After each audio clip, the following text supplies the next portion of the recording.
Amen. Si aujourd'hui nous sommes sauvés, c'est parce que vous avez permis au monde l'ouverture d'une porte afin que Jésus-Christ vienne au monde pour sauver l'humanité.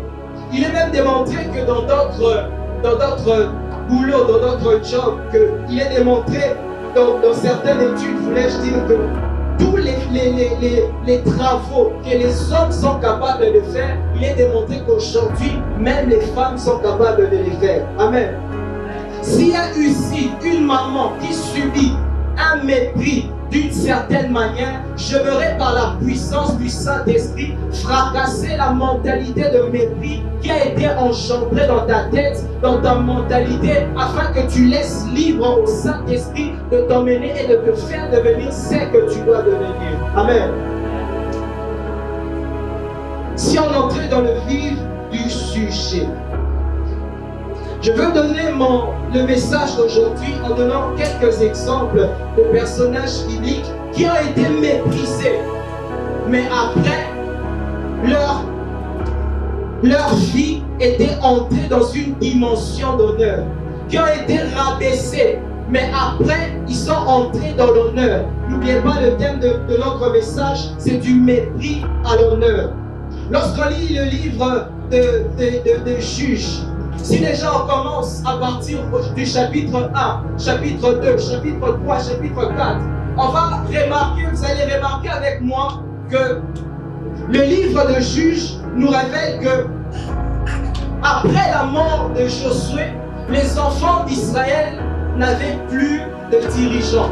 Alors qu'est-ce que Dieu a fait? Dieu a établi des juges. Il a commencé à établir des juges pour commencer à diriger les enfants d'Israël. Parce qu'à l'époque, le système monarchique n'avait pas encore commencé. Il n'y avait pas encore de roi. Il n'y avait pas encore de roi, c'est-à-dire que Dieu devait prendre des hommes qui devaient conduire l'armée, qui devaient diriger, qui devaient juger le peuple. C'est ainsi que Dieu commençait à susciter des juges pour commencer à diriger les enfants d'Israël. Et à chaque fois que les enfants d'Israël étaient en train de pécher, le livre des juges est l'un des livres qui nous montre à quel point les enfants d'Israël retombaient tout le temps dans le mal et imploraient la grâce du Seigneur, criaient à l'Éternel. Et Dieu suscitait à chaque fois que les enfants d'Israël étaient en train de tomber, de pécher, de retourner en arrière et de commencer à adorer les idoles. Un système que Dieu ne voulait pas. Dieu suscitait toujours un juge. Et la majorité des temps, ce juge-là était toujours, la plupart du temps, ce juge était le sauveur. Parce que lorsque Josué était mort, Dieu devait prendre un juge et ce juge devait devenir le libérateur des enfants d'Israël lorsque l'Éternel livrait le peuple d'Israël. Pourquoi? Parce que le peuple d'Israël tombait dans l'idolâtrie. Et la Bible nous déclare que Dieu les vendait à leurs ennemis. Et à chaque fois que Dieu les vendait à leurs ennemis, la Bible déclare que les enfants d'Israël criaient à l'Éternel à chaque fois. Lorsque vous lisez Juge 1, Juge 2, Juge 3, à chaque fois, il faisait que retourner dans l'idolâtrie et il se relève, il crie à l'Éternel. Mais lorsqu'on arrive à Juge 4, le chapitre important de ce message, la Bible nous parle d'une personne.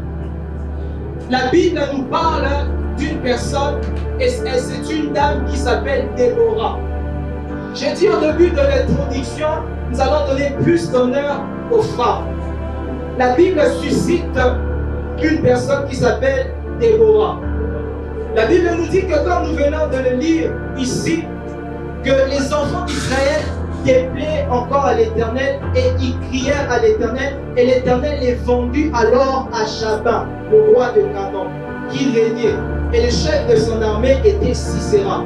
La Bible nous révèle que Sisera, le roi Jabin, avait 900 chars de fer. À cette époque, c'était une technologie tellement grande que c'était difficile pour les vaincre. Et qu'est-ce qui se passe au verset 4? Il y a une dame qui s'appelle Déborah. La Bible nous révèle que Déborah était une prophétesse. Elle était une prophétesse, mais elle était aussi juge. Aujourd'hui, on dit que les femmes ne sont pas ceci, ne peuvent pas faire cela. Mais retenez que Déborah était juge. Déborah était prophétesse. On dit que les femmes n'ont pas la capacité d'occuper certains postes. Mais Déborah était juge et prophétesse à son époque. Et qu'est-ce qu'elle fait? Dieu avait dit que un certain Barak puisse être le libérateur, le sauveur en ce moment-là des enfants d'Israël. Mais le dénommé Barak, il s'est, si on peut dire ça, dégonflé. Il dit, Déborah lui dit que Dieu te dit d'aller vers Jabin avec 10 000 hommes pour les vaincre. Mais vous allez remarquer avec moi que Barak, il refuse. Il dit que si tu ne viens pas avec moi, je n'irai pas. Si tu ne viens pas avec moi, je n'irai pas. Donc c'est-à-dire qu'un homme a eu peur d'aller sans une femme. Est-ce que nous nous rendons compte de cela? Amen. Un homme a eu peur d'aller sans la compagnie d'une femme. Déborah lui dit une chose. Déborah lui dit dans le verset, à partir du verset 9, Déborah dit, elle répondit, j'irai donc avec toi, mais tu n'auras aucune gloire sur la foi que tu t'engages, car c'est entre les mains d'une femme que l'Éternel livrera Sisera. Déborah s'éleva et se rendit avec Barak à Kadesh. Amen. Amen. Barak était désigné par Dieu pour aller libérer les enfants d'Israël. Mais Barak a eu peur. Barak dit à Déborah, je ne peux pas partir sans toi. Déborah lui dit que comme tu ne peux pas partir sans moi, lorsque je vais avoir l'honneur, lorsque je vais avoir la gloire, tu n'auras aucune part dans cet honneur et dans cette gloire. Amen. Tu n'auras aucune gloire. Et Déborah se décide, elle se lève, elle va avec Barak. Lorsqu'elle va avec Barak, la Bible nous dit que l'Éternel mit en déroute les Cananéens, les habitants de Cana. De telle sorte que Déborah, à la compagnie de Barak, ils avaient massacré les habitants de Canaan dans cette guerre-là. Et il y a une chose qui se passe. Il y a une chose qui se passe. Il y a une autre femme du nom de Jaël. Elle aussi s'élève. Parce que lorsque Déborah était en train de poursuivre le chef de l'armée de Canaan, qui est Sisera, la Bible nous dit qu'il a fui parce que l'Éternel avait mis en déroute Sisera entre les mains de Barak et de Déborah. Et on remarque que Sisera s'enfuit, il va se cacher. Lorsqu'il se cache, il trouve une autre femme maintenant qui s'appelle Jaël. Et cette femme-là lui dit, viens, entre dans ma maison, entre dans ma tente, je veux te cacher. Et qu'est-ce que fait Jaël? Jaël lui couvre, lui dit, n'aie pas peur, je vais te cacher. Mais une chose arrive, c'est que Jaël prend un poteau et un marteau. Elle enfonce Sisera, l'armée de Canaan, le chef de l'armée de Canaan. Elle enfonce et il meurt. Et du coup, Jaël va prévenir les autres qu'elle a pu tuer Sisera. Donc, le livre de Juge 4 nous donne la révélation de deux femmes courageuses. Amen.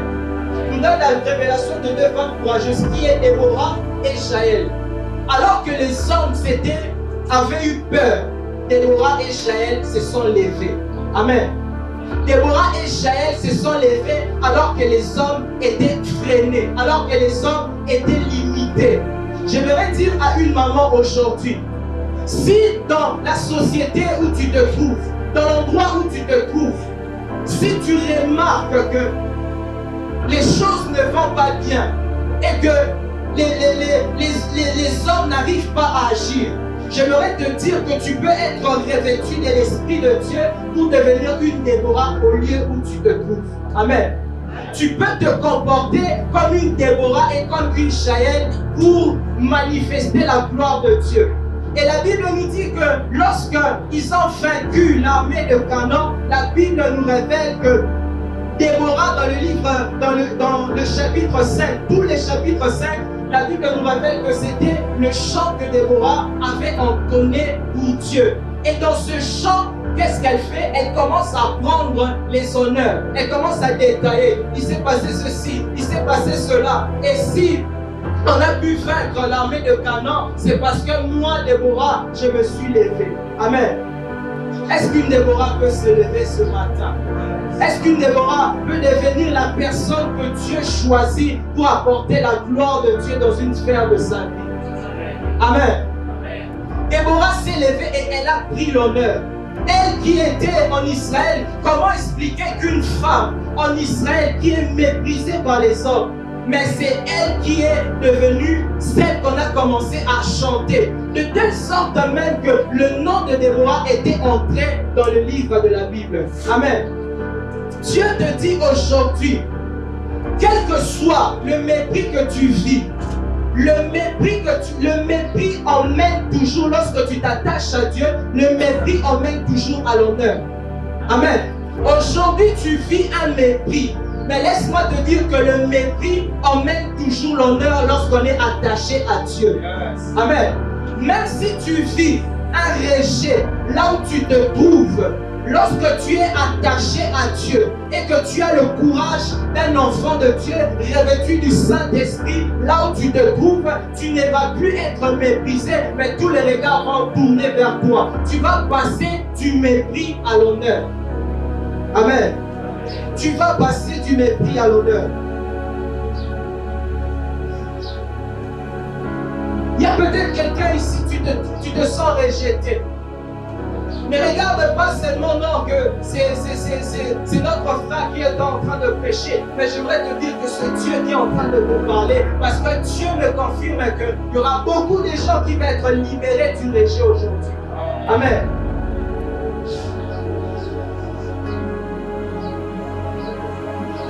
Déborah, c'est une personne qui se tient dans une assemblée lorsque tout le monde n'arrive pas à se lever.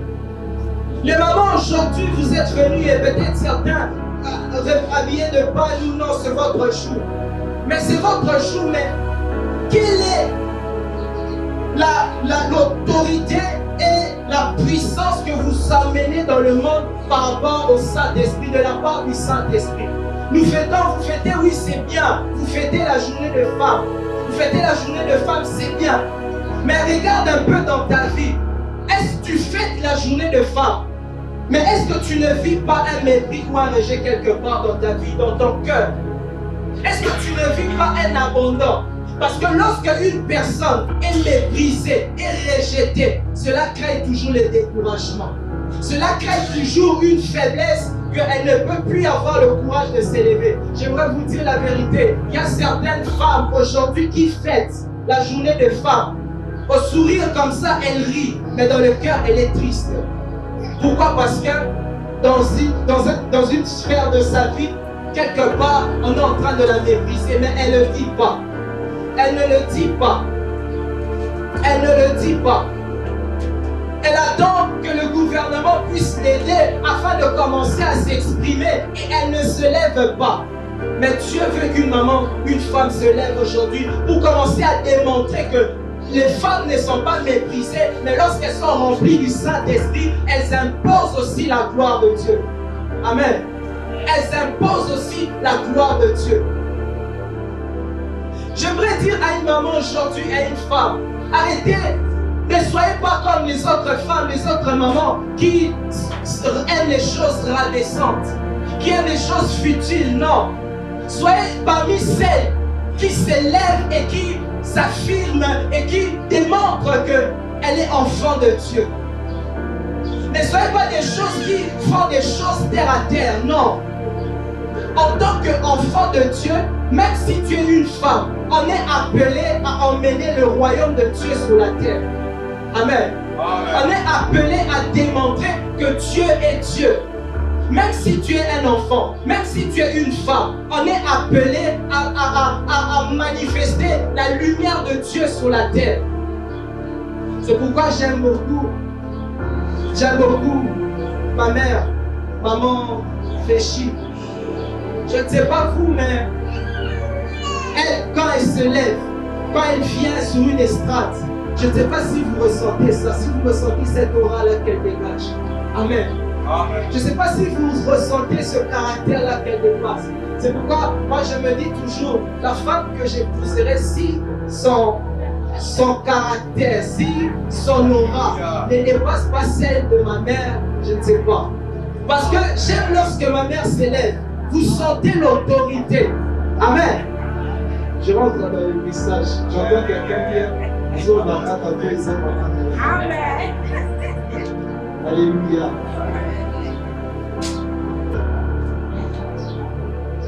L'autre exemple général, cette fois-ci, j'aimerais donner des exemples généraux. Nous prenons l'exemple de Gédéon. Nous sommes dans le livre de Juges, chapitre 6, verset 12. La Bible nous dit, l'ange de l'Éternel que nous venons de lire lui apparut et lui dit, l'Éternel est avec toi, frère et héros. Et lorsqu'on saute dans le verset 14, l'Éternel lui dit, se tourna vers lui dit, va avec la force que tu as, délivre Israël de l'oppression de Madian. N'est-ce pas moi qui t'envoie? Écoutez la réponse de Gédéon. Gédéon lui dit, ah mon Seigneur, avec quoi délivrerai-je Israël? Mon clan est le plus faible de Manassé et je suis le plus petit dans la famille de mon père. Mon clan est le plus faible de Manassé et je suis le plus petit de la famille de mon père. Mon clan est le plus faible de Manassé, je suis le plus petit de la famille de mon père. Est-ce que vous vous rendez compte? Mais c'est lui que Dieu vient désigner pour devenir après Déborah les libérateurs des enfants d'Israël. Alors que les Madianites étaient en train de dominer les enfants d'Israël, Dieu regarde un homme. C'est ainsi que Dieu ne regarde pas à l'apparence, Dieu regarde au cœur et Dieu regarde à sa capacité à lui qui peut manifester sur la terre pour accomplir une œuvre. Amen. Tu es là, tu te dis que je suis petit, je suis faible, je suis le plus faible. Les hommes ne me regardent même pas. Mais Dieu ne prend pas les hommes qui ont la capacité, mais il prend les hommes qui n'ont pas de capacité pour que leur capacité soit brisée, afin que la capacité de Dieu soit manifestée. Amen. Et ainsi, lorsque la capacité de Dieu va être manifestée, ça ne sera plus toi qui vas prendre la gloire, mais Dieu va t'emmener dans la gloire et tu vas monter dans l'honneur avec Dieu. Gédéon a quitté de la dimension de l'homme méprisé, le plus petit, le plus faible, et il entre dans la dimension de l'honneur. De telle sorte que même lorsque Gédéon était allé pour parler à certaines personnes, il a commencé à vaincre les ennemis. Il est allé dans une ville, il a dit, je suis en train de poursuivre notre ennemi commun, je suis en train de le poursuivre. J'ai besoin que vous m'aidiez afin de nourrir mes hommes, mes soldats. J'ai besoin que vous m'aidiez, que vous nous donnez de l'eau à boire et de la nourriture. Et ils ont répondu. Ils ont d'abord commencé à minimiser Gédéon. Ils ont regardé Gédéon, ils ont vu comment le Gédéon là, le petit là, le plus petit de sa famille, le plus petit de leur nation, comment toi tu peux nous dire que tu as vaincu tel roi? Et ils l'ont méprisé.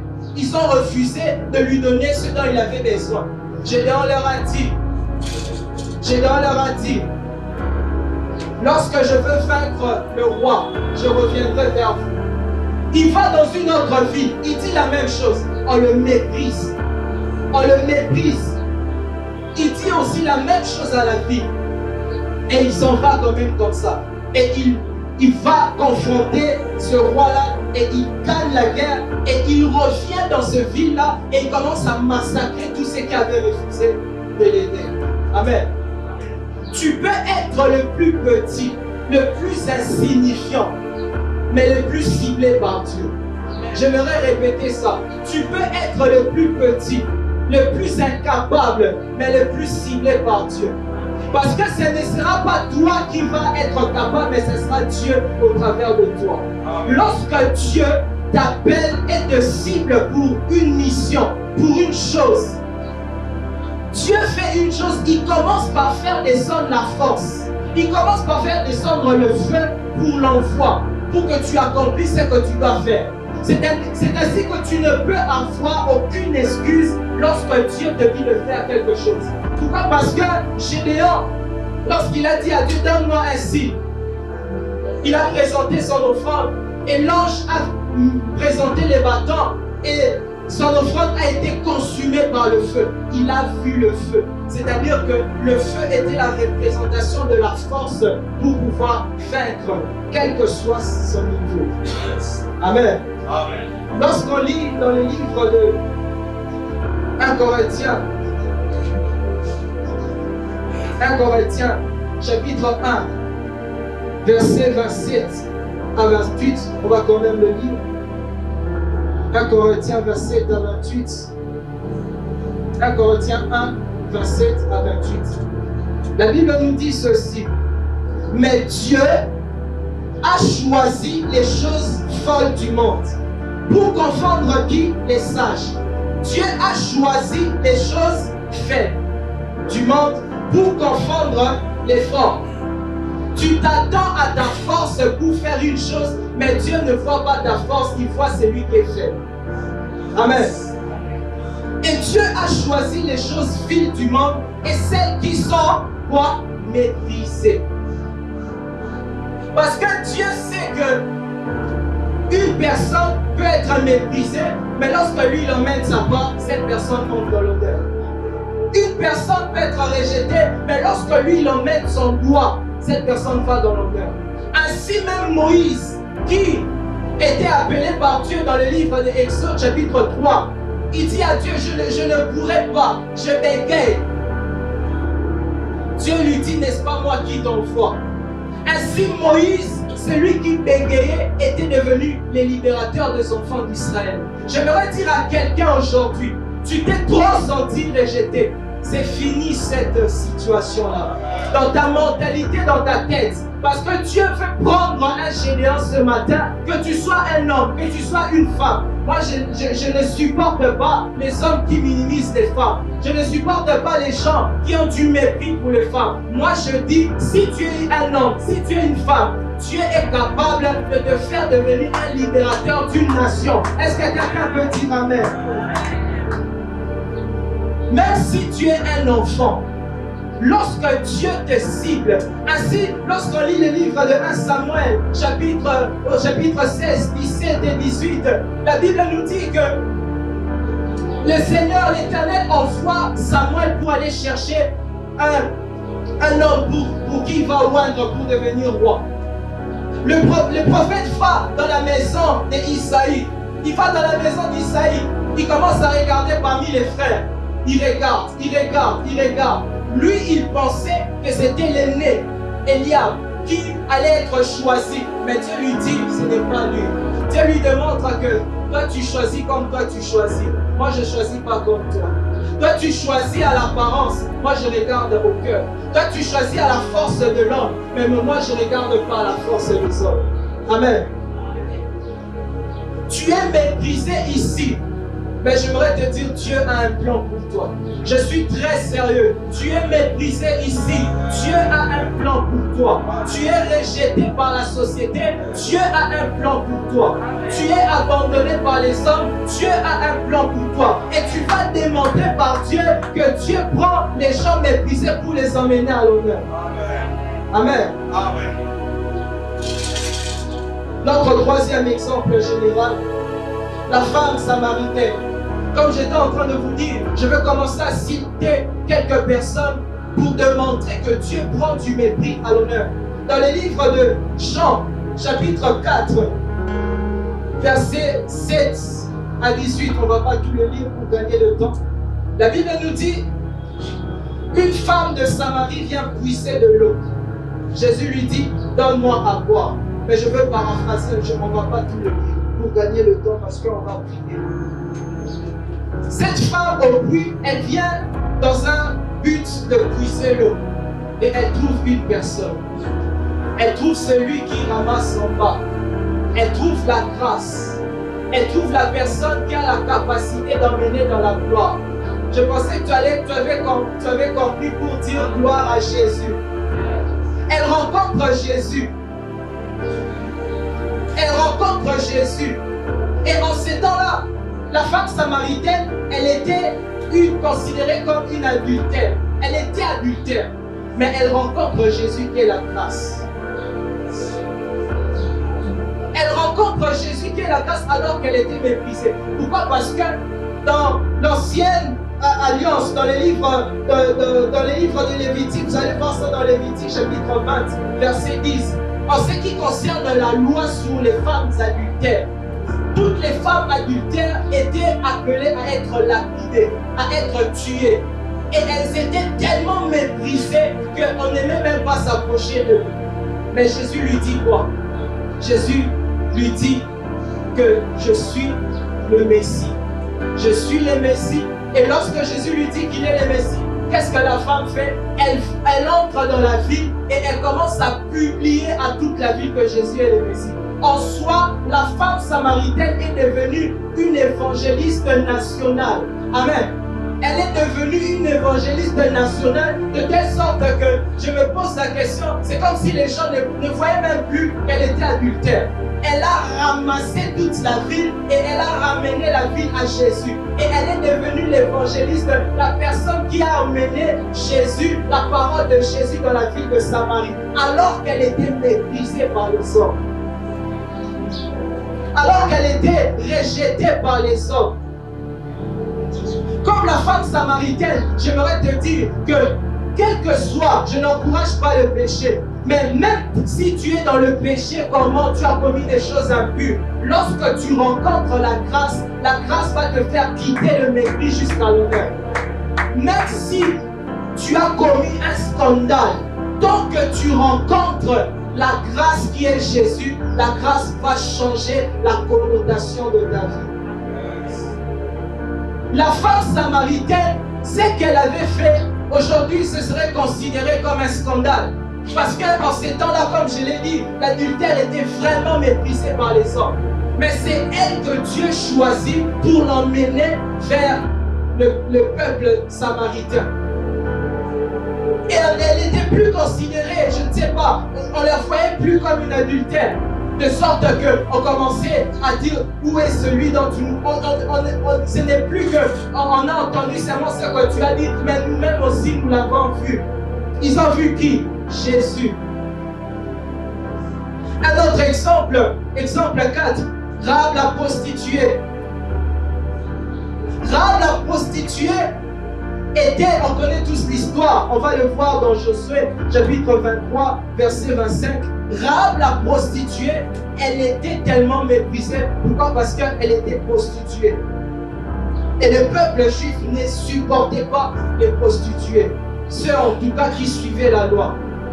Mais lorsque je viens dans ma Bible, dans Matthieu chapitre 1, verset 5, parlant de la généalogie de Jésus, je retrouve le nom de Rahab. Amen. Comment tu m'expliques que je retrouve le nom de Rahab dans la lignée de Jésus? Comment tu m'expliques que je retrouve le nom de Rahab dans la postérité de Jésus alors qu'elle était prostituée? Rahab a quitté de la dimension de la prostituée méprisée pour entrer dans la dimension d'entrer dans la lignée d'honneur. Parce que lorsque tu entres dans la généalogie de Jésus, tu n'es plus n'importe qui. Tu es entré dans la lignée d'honneur. Amen. Tu es entré dans la lignée d'honneur. De telle sorte que lorsqu'on commence on cite la prospérité de Jésus, on cite Rahab. Mais Rahab, je ne comprends pas. Rahab, tu étais une prostituée. Rahab, le peuple juif ne t'aimait pas. Qu'est-ce qui s'est passé? Jésus prend du mépris à l'honneur. Amen. Tamar, lorsqu'on lit dans Genèse chapitre 38, Tamar, elle s'était fait passer pour une prostituée, elle aussi, afin de séduire son beau-père Judas, pour obtenir une descendance. Mais elle aussi, comme Rahab, elle entre dans la lignée d'honneur. Est-ce qu'on peut acclamer Jésus qui prend du mépris à l'honneur?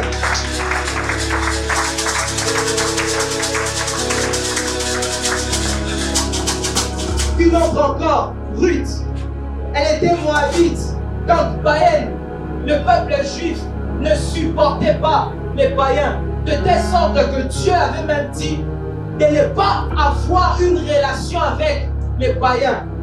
Mais Ruth, qui était une moabite, qui était méprisée comme une païenne, elle est entrée dans la lignée d'honneur. Elle aussi dans Matthieu chapitre 1, verset 5. Tout ça pour dire que tu peux commencer dans les mépris, mais ta vie ne va pas finir là. Tu peux commencer par terre, mais ta vie ne va pas finir là. Car Dieu réserve de grandes choses pour le mépriser. Et lui-même, le mépriser par excellence. Notre 7e exemple. Lui-même le sauveur de l'humanité. Jésus-Christ de Nazareth. Jésus n'était pas venu comme un roi, mais Jésus était venu comme un pauvre, méprisé. Amen. Je pensais que depuis que j'étais en train de citer les noms, lorsque j'atteins le 7e nom, le chiffre 7, le chiffre de la perfection, et qu'on parle de Jésus, directement tu allais acclamer. Parce que Jésus, lui, son mépris n'a pas seulement pourvu à lui-même, mais son mépris a amené l'honneur pour toute l'humanité. Amen. Lorsque je regarde la naissance de Jésus, je ne comprends pas. Jésus, tu es roi. Mais comment tu viens sur la terre comme un pauvre? Jésus, tu es roi. Comment tu viens sur la terre comme un méprisé? La Bible nous dit dans le livre de Luc, chapitre 2, versets 1 à 20. Jésus était né dans une ville. La Bible nous révèle que Jésus était né dans une étable. Et dans cette étable, vous allez remarquer avec moi que dans les étables, ça sent mauvais.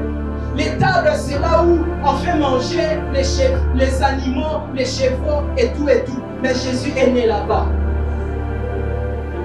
Je suis sûr même que même les mages, lorsqu'ils sont venus regarder l'étoile, ils sont venus regarder Jésus. Ils le regardaient, ils ne comprenaient pas. C'est lui le roi. Il est né ici.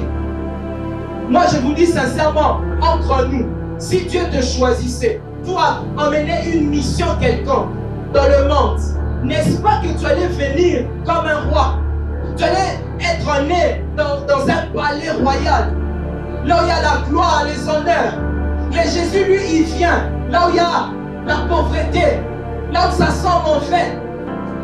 Et il est né là-bas. Comment nous expliquons cela?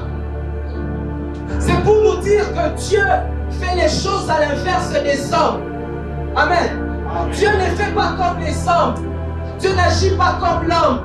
L'homme agit pour sa gloire, pour son honneur. Mais Dieu ne fait pas comme ça.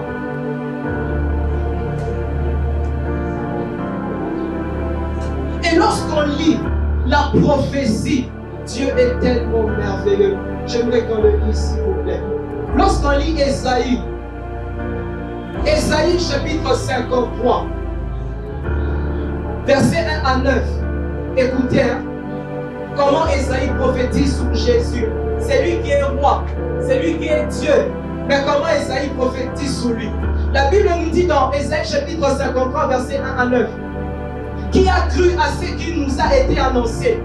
Qui a reconnu le bras de l'Éternel? Il s'est élevé devant lui comme une faible plante, comme un rejeton qui sort d'une terre desséchée. Il n'avait ni beauté ni éclat pour attirer nos regards, et son aspect n'avait rien pour nous plaire.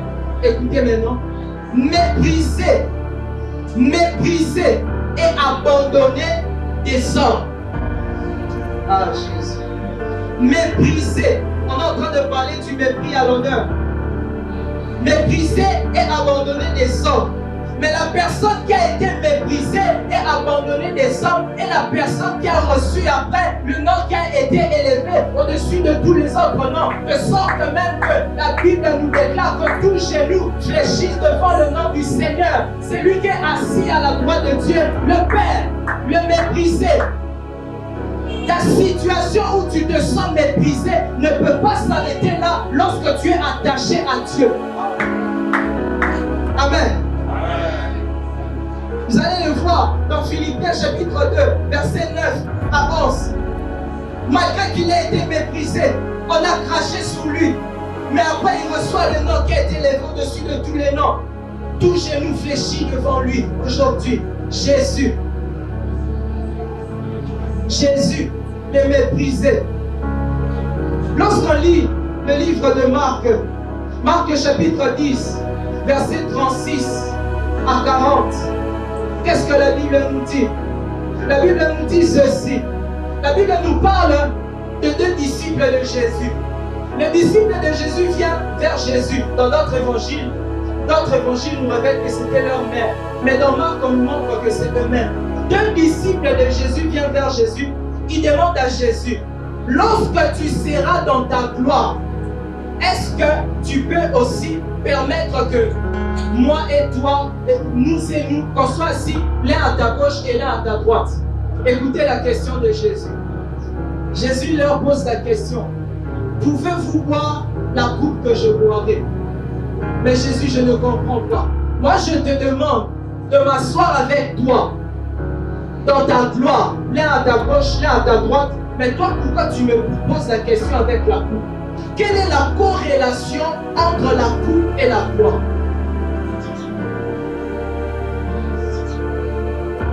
En soi, la coupe, c'était quoi? Jésus l'avait déjà annoncé avant d'entrer dans Jérusalem. La coupe, c'était quoi?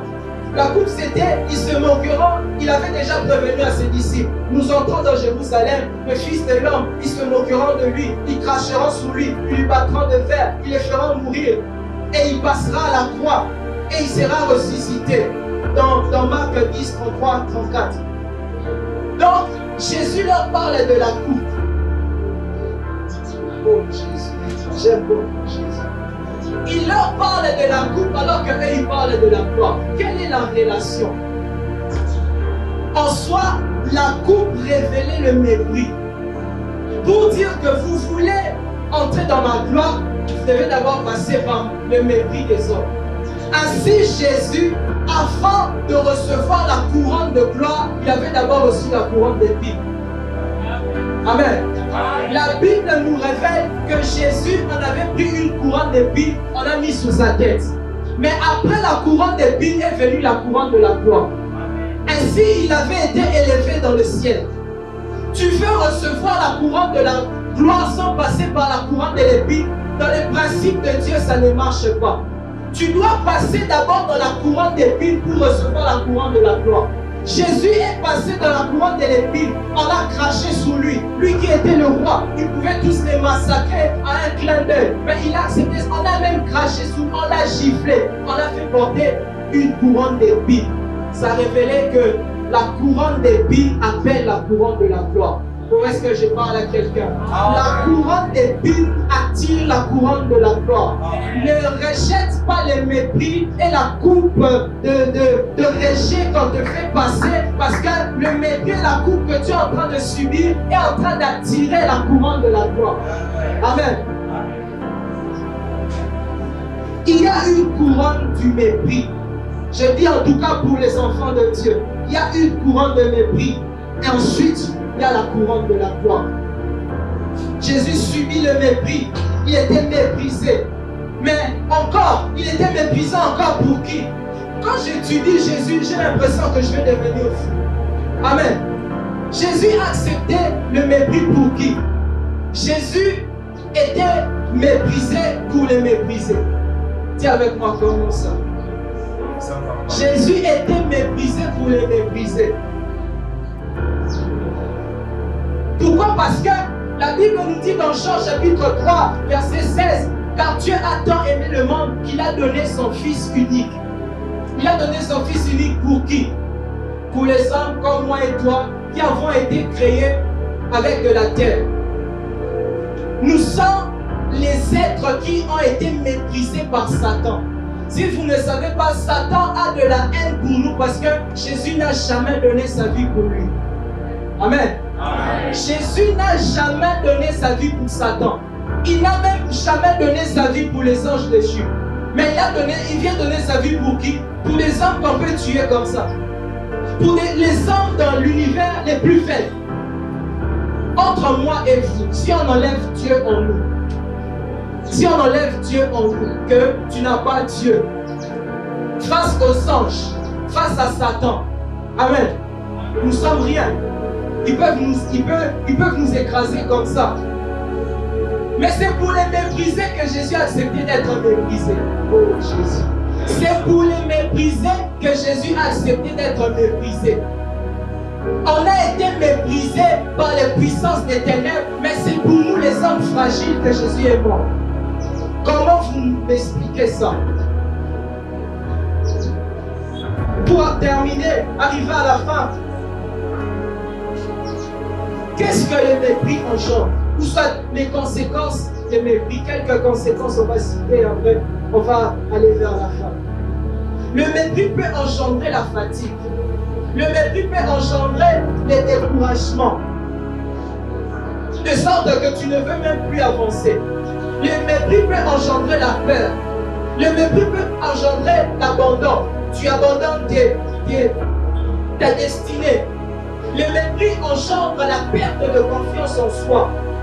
Le mépris peut faire en sorte que tu abandonnes les projets ou ta destinée. Le mépris.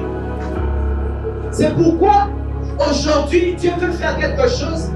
Dieu veut donner à quelqu'un la force de surmonter ou de transcender le mépris. Amen. Afin que tu avances dans l'honneur. Dieu veut te donner la force de transcender les mépris pour que tu avances dans l'honneur. Et pour recevoir cette force, ce n'est qu'en Dieu. Ce n'est que dans la profondeur de la prière. Ce n'est qu'en puissant dans l'onction et dans la puissance de Dieu. Amen. Jésus nous donne un exemple, un modèle. Jésus, pour vaincre le mépris, qu'est-ce qu'il a fait? Parce qu'il sentait la coupe du mépris avant d'aller à la croix. Il est allé à Gethsémani. Il est allé, il a commencé à prier dans Matthieu, chapitre 26, 36 à 45. Qu'est-ce qu'il a fait? Il a commencé à prier. Il sentait la coupe du mépris qui venait sur lui. Alors il a allé s'enraciner dans la prière pour recevoir la force pour transcender les mépris. Il a commencé à prier, prier, prier. Et Dieu lui avait fait grâce. Pour ceux qui ne savent pas, Jésus n'était pas venu sur la terre se manifestant seulement comme Dieu, mais aussi seulement comme un homme. Il avait besoin de prier, de recevoir la force de Dieu. Et Dieu lui a donné la force pour aller à Golgotha. Tu as besoin du feu de la prière pour te permettre, comme Gédéon qui avait vu le feu, afin de pouvoir vaincre, de supporter les mépris. Tu as besoin de la prière. Tu as besoin de la prière. La femme à la perte de sang, elle était méprisée. Car selon la loi, dans Lévitique chapitre 15, versets 25 à 27, la Bible nous dit, la Bible nous révèle, je veux paraphraser, je veux donner un détail. Les femmes qui avaient des pertes de sang chez les Juifs étaient considérées comme des impures. Elles étaient exclues de la société. Elles étaient méprisées. Même dans le culte, elles ne pouvaient pas entrer. Tout objet ou personne qu'elle touchait devenait impure. Elle devait attendre 7 jours après pour se purifier. Elle était méprisée. Les hommes ne pouvaient pas s'approcher d'elle. Mais qu'est-ce qu'elle a fait? Elle a fait une chose que nous venons de citer. Elle a puisé dans l'onction. Amen. Elle a eu une stratégie. Elle a regardé Jésus. La femme à la perte de sang avait compris que l'habit de Jésus, c'était Jésus lui-même. Amen. En soi, tout ce qu'un oint, un homme qui est oint par Dieu, touche à l'onction. Ainsi, la femme à la perte de sang avait compris que si je touche seulement son habit, l'onction de la guérison qui est en lui va sortir de lui pour entrer en moi. Et elle avait été guérie. Tout ce qu'un homme qui est oint par Dieu a ou touche est oint par Dieu.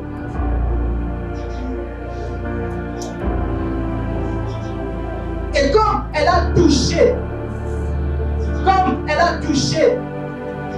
avait touché l'onction, la guérison se manifestait dans sa vie.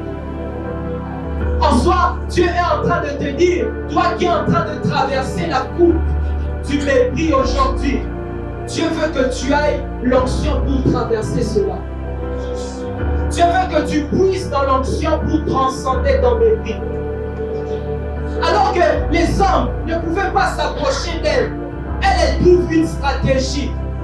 Elle va par derrière, elle touche Jésus. C'était l'onction. Car la Bible nous dit que Jésus sentit qu'une force était sortie de lui. En soi, elle a puisé dans l'onction pour recevoir la force. Et elle qui voulait avoir la force a engendré aussi la guérison. Amen. C'est pourquoi tu dois chercher que Dieu te touche. Que Dieu te touche. Amen. Tu as été trop méprisé. Tu dois te comporter comme la femme à la perte de sang. Tu t'approches de Jésus. Tu dis à Jésus, Seigneur Jésus, aujourd'hui, moi je suis fatigué de ce rejet. Je suis fatigué de ce mépris. Je veux maintenant toucher à l'onction afin que tu me donnes la force de surmonter le mépris. Car après le mépris, il y a toujours l'honneur. Car après le mépris, il y a toujours l'honneur. Je vais le répéter. Après le mépris, il y a toujours